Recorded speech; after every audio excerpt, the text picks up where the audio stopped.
ఏదైతే ఈ రోజు వరసిద్ధ వినాయక స్వామి బ్రహ్మోత్సవాలు చిత్తూరు జిల్లాలో ప్రారంభం అవ్వడం జరిగింది. పొద్దునే కాణిపాకానికి వెళ్లి ఆ దేవుని ఆశీస్సులు పొంది వచ్చాను.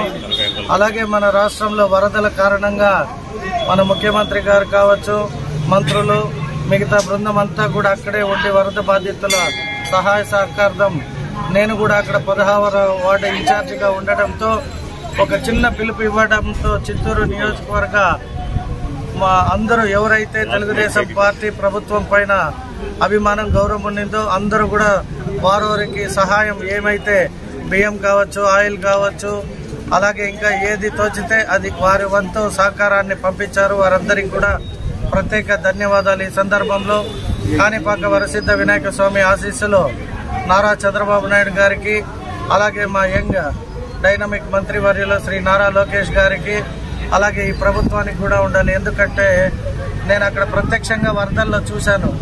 అది చాలా బాధాకరం. ఎందరో భోజనానికి లేక 1-2 రోజులు ఇబ్బంది పడినా మన ముఖ్యమంత్రి గారు తక్షణమే అందరినీ ఆ వరదల సహాయ దీనికి ఇన్ఛార్జిగా నియమించి వారికి టిఫిన్, భోజనాలు, పాలు, బ్రెడ్, బిస్కెట్లు, అలాగే ఈరోజు గ్రాసరీస్ కూడా ఇవ్వడం జరిగింది.